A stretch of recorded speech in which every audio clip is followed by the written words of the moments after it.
Hello, today we're going to be going over the world settings so you can set up your server or worlds however you please and understand what each setting means. Let's jump into it.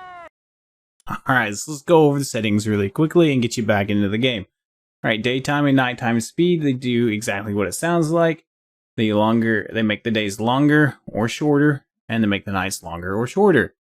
Now, but which direction do you go? Because in Arc, each setting changes which direction you go, right, on what it does.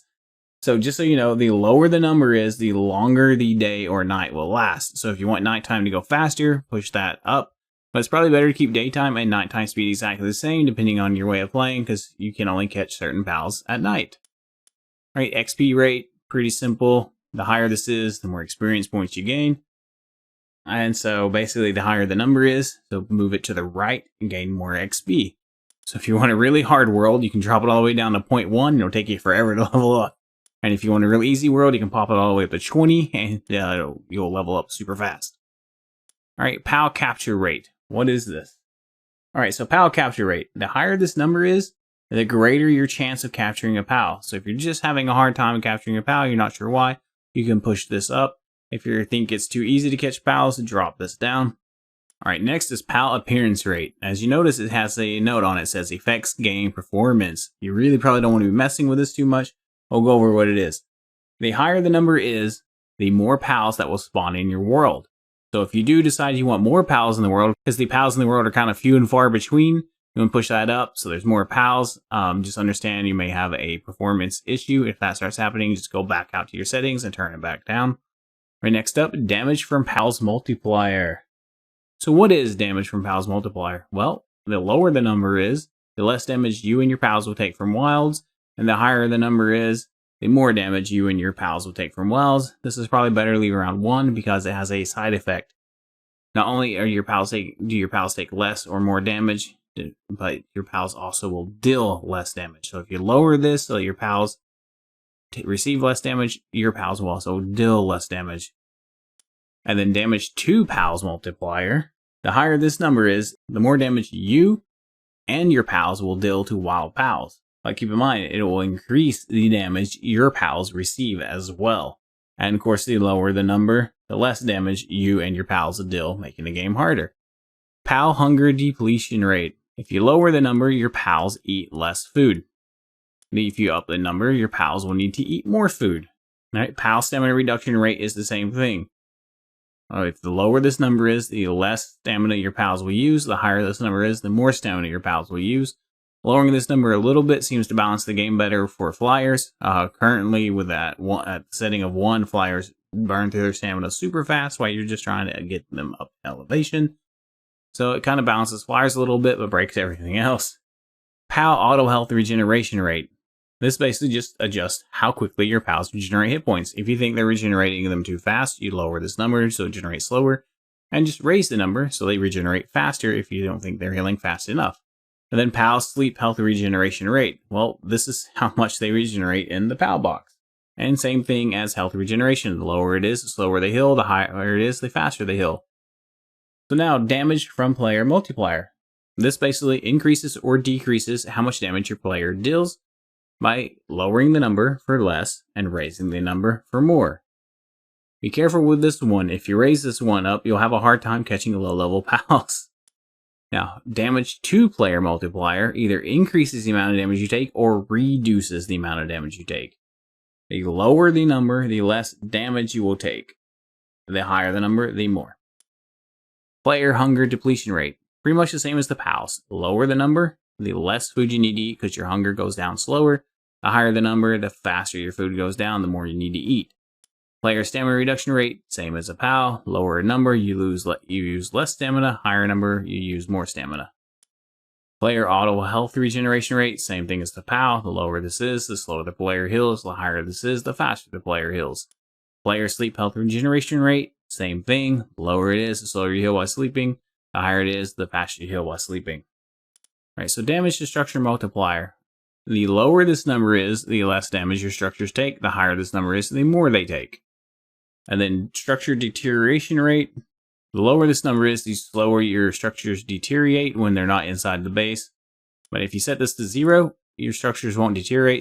So if you want to build outside of the PAL box area and you're playing by yourself or with just a group of friends, you might even just want to drop this to 0. The only reason to not have this at 0 is if you're on a server and you have lots of players you don't know on that server that may just go around dropping foundations everywhere. Alright, well, the maximum number of dropped items in the world. This should have a warning next to it. Alright. So the maximum number of dropped items in the world, basically increasing the number will increase how many items can be on the ground at any given time, and decreasing it will decrease the amount of items that can be dropped on the ground at any given time. Now, the higher this number is, won't necessarily affect the server or your world right away, but what it will do is if you do, let's say we push this all the way up to 5,000, right? And we go ahead and we drop 5,000 items on the ground in the world. All right, your server or your world may not run very well anymore. Right, the more items on the ground, the harder the server has to work. So don't let too many items be on the ground. Clean it up, and probably don't want to adjust this at all. Gatherable items multiplier. All right, this one's important to know in combination with the gatherable objects health multiplier. All right, well, we'll go ahead and go over the items first. So the item multiplier, basically, the higher this number is, the more resources you receive from mining, lumbering, and so on. All right, so you can push this up to basically 3 times and drop it back down to 1, and you can drop it all the way down to 0.5 times. All right, at 3 times, you gain 3 times the resources that you normally do.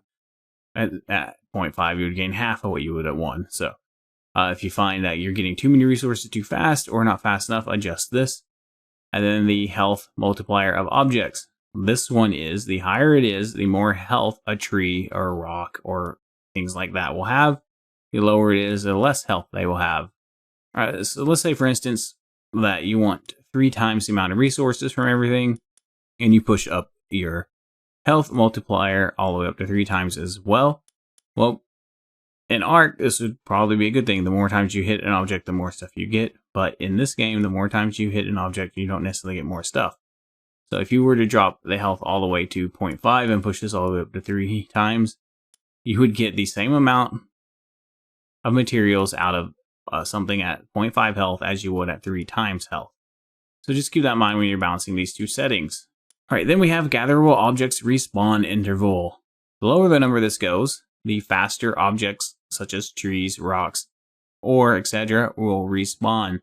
So if you have a lot of players on your server or stuff's not responding fast enough, or you have a single player world where it's not running when you're not online, and so things just aren't coming back and you're not able to collect them, you may want to lower this number. Okay, so now we have dropped items multiplier. This is a little bit different than the gatherable items, right? Gatherable is going to be rocks, trees, etc. Dropped items are going to be PALs, right? PALs and syndicate and things like that. How much they're going to drop when they're defeated or captured. All right, the lower this number is, the less they will drop, and the higher this number is, the more they will drop. Then we have the time to incubate eggs. All right, the lower this number is, the faster they incubate. The higher this number is, the slower they incubate. So depending on how long you want an egg to set in the incubator before you're able to hatch it, we'll just adjust this accordingly. Of course, enable raid events. That's either on or off. If you don't know what raids are simply put, without trying not to spoil anything here, but drop down a base / PAL box, the thing that gives you the blue ring, and you can build in the middle of it. Once those are down, there's a % chance every so often, and when you travel back to the base, there's another % chance that goes off of getting raided, and that's where enemies will come to your base and attack your base under a special event. And these can be really nice because you can get some stuff that you may not be able to get otherwise earlier in the game. All right, then we have the death penalty. We can swap between drop all items and PALs on your team, drop all items except equipment, and no drops. All right, so basically what this means is no drops. You won't drop anything when you die. Drop all items except equipment. You'll drop everything in your inventory except for the stuff you have equipped. Drop all items means all your equipped items and everything in your inventory. And of course, drop all items and PALs means your PALs also drop. So if you're playing PvP, you may want to drop all items and PALs on team turned on. So if an enemy kills you or you kill an enemy, you can get their PALs or they can get yours. Max number of guilds, So if you're hosting a server, max number of guilds is how many guilds can exist. The more guilds, the more bases can go down. The more bases down, the laggier your server becomes. So adjust that accordingly. You may want to set it up where you only have like maybe 5 guilds on a server, right? Because you can only get so many players on a server anyway, and just tell people, well, you have to team up. We're not running a whole bunch of solo players. If you want a whole bunch of solo players going on, crank that up and expect extreme lag on your server. Alright, so next up is max pals working at base. So basically, the higher this number is, the more pals you can have when your base hits max level. The lower this number is, the less pals you can have when your base hits max level. And it tries to balance that out each level as well as you level up your pal box. It will give you access to more pals, and it tries to kind of balance it out. So if you put this all the way up to 20, you may actually be able to start with some more pals at the level 1 base, and it goes up from there, gives you more and more pals each level until you reach 20 pals working at your base. Of course, the more pals working at a base, the more the server is going to lag. So keep that in mind. If you enjoyed this video, smash that like button. Have an awesome day.